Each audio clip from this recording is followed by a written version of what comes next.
The next thing we need to cover regarding the planners is the use of a skeleton.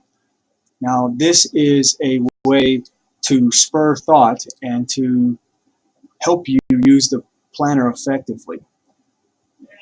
Because I don't think most of you have ever been instructed on how to use a planner, one, and then two, on what to write in the planner.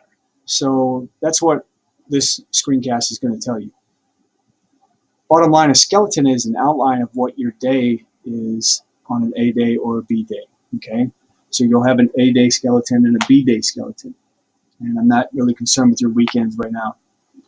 But for instance, you'll see where my mouse is at. This is a B day skeleton, and it's been written out. This day has not occurred yet, okay? Evidently Wednesday's occurred because there's information after the skeleton. But here's an empty skeleton that is ready for you. So when you wake up that day and you start executing, it's very simple for you to enter information. So for instance, this first block is, let's say you have physics. So you go to physics class. And then when physics class is about done, you write in the, after the colon, you write what culminated from physics. So no homework, or have to read pages 55 to 60, or don't forget test on Friday, etc. Okay? And so once that class is done, then you color in your little box. Okay? Now there might be a case where you say physics, do homework, worksheet, and you started it, but it's not done. So in here you would put a little dot for in progress. Okay? And then that way when you got home and you were looking at your planner, you'd be like, okay, I started this and not done. This is done, this is done, etc. So it kind of helps you structure and scaffold your day. All right, so that's a skeleton. You need to find your own abbreviation for how you will abbreviate things inside of the skeleton. And then lastly, this is called a rack. So everybody will do racks, and these are random acts of kindness. And so somewhere in your planner space, maintain a daily rack and annotate next to the rack after it's done what it is you did. And it can be things like held the door open for somebody, bought somebody a milk at lunch, or helped a teacher pass out books, whatever, okay? But I want you to consciously choose to do a random act of kindness. And once you've repeated that hundreds of times, then it will become second nature and habitual. Okay, so that's your skeleton, empty.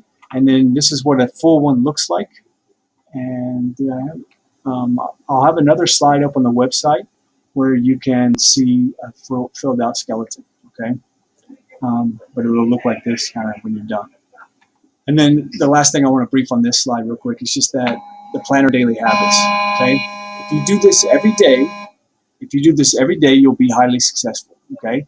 All you got to do is review the day in the morning, look at your day and say, okay, I got everything. I'm not forgetting anything.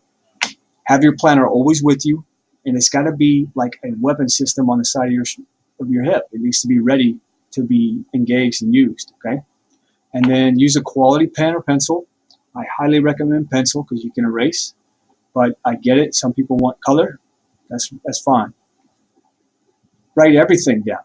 Always have this out with your pen, your ammo, or your pencil, your ammo, and capture the nuggets of life, okay? Somebody gives you a phone number, write it down.